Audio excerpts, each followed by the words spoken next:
I love it when people actually, commit to the idea of doing their own book. It's just, there's nothing more exciting, nothing more freeing. I think a lot of the authors here who have had their own books taken to bestseller can attest to that, which is really a wonderful thing.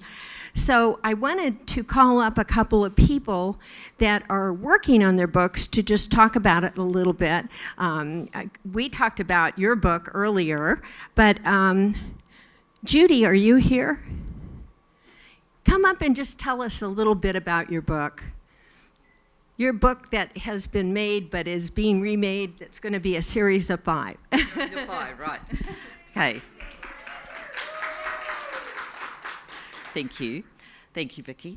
So my book is called Sunshine Before the Dawn, and it is part of a series about ascension, about the truth of the creation of the human being. And it really began for me back in 2010, and I was living in the Finger Lakes in New York State, in a house that overlooked a lake. And as I was sitting there one night, sipping my glass of red wine, I saw a big ball of light in the sky above the lake. And it was just hovering in the sky, but it was too big to be a plane, and it was quite low. And as I watched this, as you know, I'm a channel, so as I watched this ball of light, energy from that light came and it hit me in the throat, and it just about knocked me over. And I telepathically heard a voice in my head say, "We're coming soon to tell you a story, and we want you to write it down and share it with people." So that was September 2010, and then in January 2011, I woke up and it was the depths of winter and it was jolly cold and snow on the ground, and I saw this light again, and I got this voice say, "It's time to write." So that first day I resisted a bit because it was cold and it was 5 a.m. But the next day I got up and I made some coffee and I sat at the computer.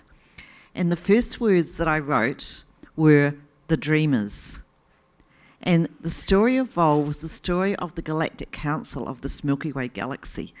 And it started 100,000 years ago. And 100,000 years ago, the Galactic Council and the star nations, the evolved Christed, which means of God, star nations within this galaxy, had a problem concerning Earth. And their problem was that the existing indigenous beings of Earth at that time did not have the required genetic potential to be reached by forces of divine light. And so they couldn't uplift the Earth because the Earth had fallen. You know, there's such a thing, you might have heard of the fall, some of you.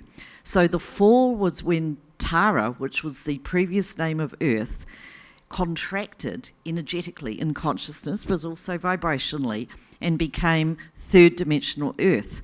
And so there were more evolved beings on Tara, and we go back hundreds of thousands of years, who over a very long period of time regressed in their evolutionary capacity. And so at this time, 100,000 years ago, the existing beings on Earth could not be uplifted unless they did something really special. And what they did that was so special is they decided to create a new advanced race, an avatar race, a race which was contributed to by the genetic code of the more evolved and advanced star nations within this galaxy, like Sirius, Pleiades, Arcturus. And so they gave their genetic code to the creation of this new species called the human, because hue, like hue, is a sound, a vibration that means of God or God. And the human being was seeded in the place on Earth in the Pacific, which was Mu, or Lemuria. And Mu, that word actually means the motherland or the mother. So this continent of Mu that some of you may have heard of, which coexisted along with Atlantis very long time ago, became the mothering place or the nurturing place for all life upon the earth. And recently I've been reading quite a few books on Mu that have been written by an archaeologist, not a woo-woo person. And these books have really confirmed scientifically and archaeologically that there was very ancient life on this planet that goes way back many thousands of years. I've also worked at the Bosnian pyramids and taken people to the Bosnian pyramids. And the Bosnian pyramids are very ancient. They've found fossilized leaves between the blocks of these pyramidal stones that sheath this amazing hill in Bosnia. And these leaves have been carbon dated at being 30,000 years old or older. So they were very advanced civilizations on this planet way before we think they existed. So anyway, going back to my book, called Sunshine Before the Dawn, it's actually a love story. Because when I wrote The Dreamers and I started writing about what the Galactic Council was saying, I got told this is a story of human evolution. It is also a story of love.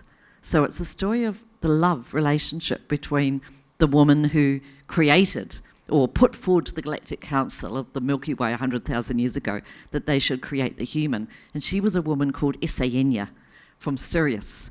And it's a story about her ongoing love story between her and the leader of the Galactic Council, a man called Mostina from Lyra, which is 12th dimensional. And so they could not be together because the dimensional distance between their two vibrations of those two stars was too great, because Sirius is 5th or 6th dimensional and Lyra is 12th dimensional. So what this really means is that in order to advance all star systems and civilization within this galaxy and beyond, because I now work with energy from beyond the beyond, which is coming from the heart center of a new, more expanded creation matrix that I was told to call the diamond. These are 22 galaxies. And so this is the first story that I wrote 7 years ago, is Sunshine Before the Dawn. But the stories that I have to write, these 5 books that I have to write, are the stories of ongoing creation and the ongoing story of Isayenya, the soul of Isayenya and her incarnations as she evolves and incarnates on the planet. Because really Isayenya's story, which is my story, is the story of all of us. Because we all came from the stars to be here now to help humanity and the earth advance. And so that's the story. Thank you.